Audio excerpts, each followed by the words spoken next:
अस्सलाम वालेकुम, मेरा नाम मुबश्शिर लुकमान है और आप देख रहे हैं मुबश्शिर लुकमान यूट्यूब चैनल।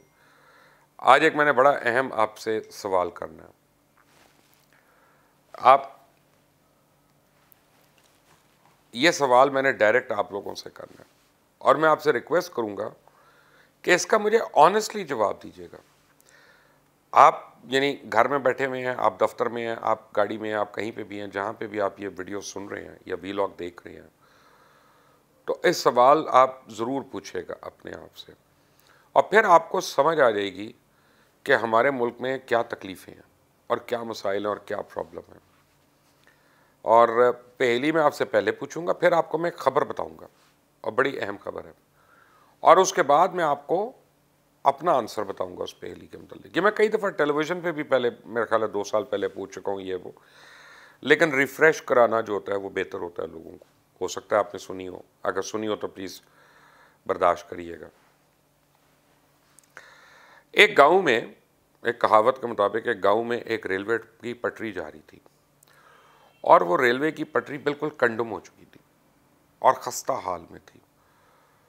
तो रेलवे वालों ने उसके ऊपर लिख के लगा दिया कि अब ये हमारी मिल्कियत नहीं है और ये ख़स्ता हाल है, इस पर ट्रेन नहीं आएगी। लेकिन गांव की दूसरी साइड पे उन्होंने एक प्लेटफॉर्म भी बनाया और नई रेलवे लाइन बिछाई प्रॉपर, और वो स्टेशन और उसका प्लेटफॉर्म वगैरह बनाया और उस पर जगह जगह उन्होंने लिखा कि यहाँ पे इस लाइन के ऊपर आना जो है वो एक जुर्म है।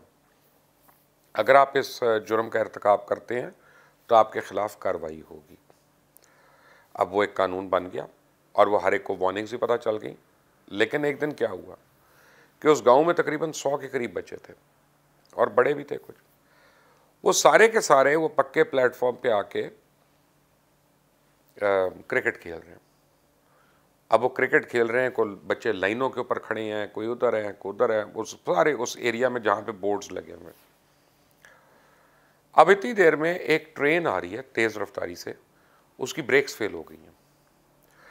अच्छा, मीनवाइल एक और चीज़ ये हुई कि गांव का एक अपाहज बच्चा है जिस बेचारे को यानी चलने फिरने से माजूर है, तो वो नहीं खेल सकता क्रिकेट, तो वो पुरानी पटरी पे बैठ के जिसके ऊपर लिखा होता है कि कंडम है, वहाँ पे बैठ के मट्टी के घरोंटे बना रहा था।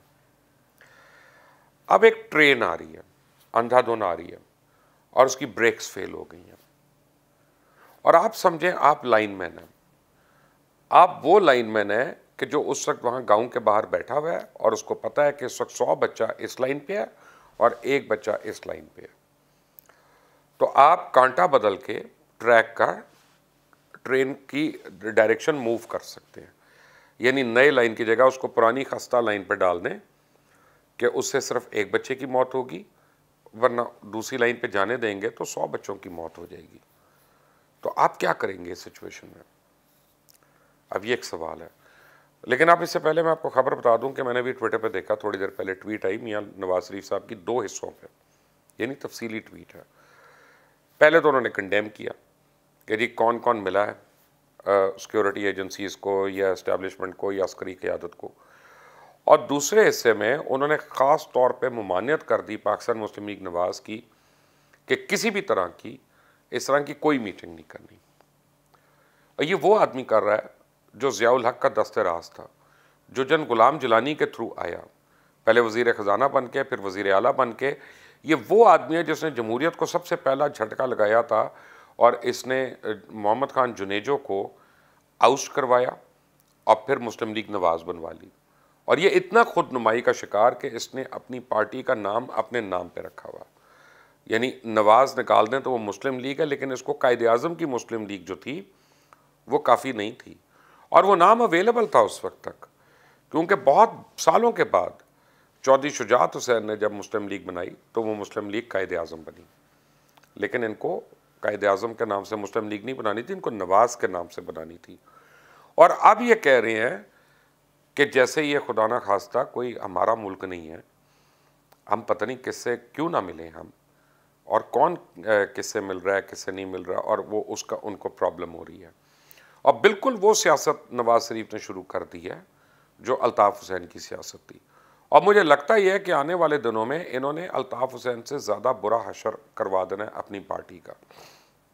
उसकी एक वजह है कि मुस्लिम लीग नवाज में तो मेरी तरह के कम पढ़े लिखे और सादा लोग भी हैं। अल्ताफ़ हुसैन के जो फॉलोअर्स रहे हैं वो बहुत पढ़े लिखे और काबिल लोग रहे हैं।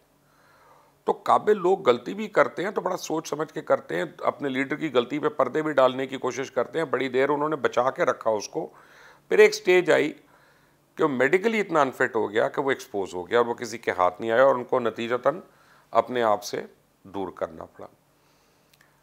तो मियाँ साहब की एक बहुत बड़ी, हमारी जो पंजाब के अंदर फॉलोइंग है वो तो सादा लोग हैं, तो वो तो बिल्कुल ही सोचने समझने से शायद कासिर है, समझते हैं कि इन्होंने कहा है तो ठीक कहा होगा।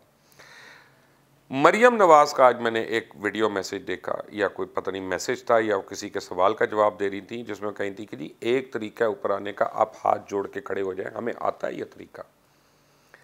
और वो कह रही थी कि हमें आता है लेकिन हम ये नहीं करेंगे। अब आप देखें क्या हुस्न इत्तफाक है कि मरियम नवाज के पीछे तस्वीर लगी हुई है ज़ियाउल हक की और पीछे नवाज शरीफ खड़े हुए यूँ हाथ जोड़ के। ये मुझे एक दफ़ा, मैं काफ़ी साल पहले की बात है, हाजी इकबाल साहब हैं, अल्लाह उनको ज़ेहत दे, ज़िंदगी दे, हमारे ARY के रूहे रवां, उन्होंने मुझे एक दफ़ा एक बात की। उन्होंने कहा मुबशर बात सुनो कि जब किसी का बुरा वक्त आता है ना तो अल्लाह ताला उसी से ऐसी बातें करवाता है और उसी से ऐसे फ़ैसले करवाता है जो उसके गले का तौक बन जाती हैं। और मैं ये देख रहा हूँ अपने सामने होता हुआ। और एक डिबेट शुरू हो गई है, मैं सोशल मीडिया पे देख रहा हूँ, ट्विटर पे देख रहा हूँ, फेसबुक पे देख रहा हूँ, वीलॉग्स में देख रहा हूँ, टेलीविज़न पे देख रहा हूँ कि ये सही है गलत है, सही है गलत है। आ जाते हैं पहेली की तरफ।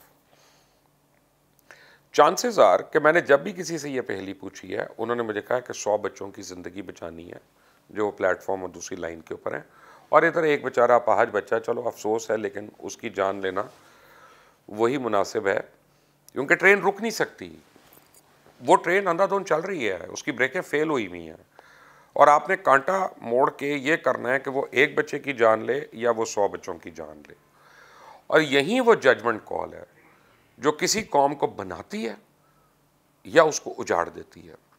अगर हम नज़रिया ज़रूरत के तहत उन 100 लोगों की जान बचाने की कोशिश करें जो गैर कानूनी तौर पे जहाँ पे उनका मना किया हुआ है और वहाँ पे वो खड़े होकर कानून तोड़ रहे हैं, कानून शिकनी कर रहे हैं, और वहाँ पे खड़े होकर वो क्रिकेट खेल रहे हैं, और उस एक बच्चे की कुर्बानी देने के लिए तैयार हो जाए जो कानून की पासदारी कर रहा है, तो वो ट्रेन कभी भी सही पटरी पे नहीं रहेगी। ये कड़वा घूंट हमें पीना पड़ेगा कि अगर किसी के ऊपर कोई हमें यकीन है, ख़ास तौर अदालतों का अगर वो सज़ा याफ्ता है, तो फिर हमें जो है हमें वो लाइंस ड्रॉ करनी पड़ेंगी वहाँ पे।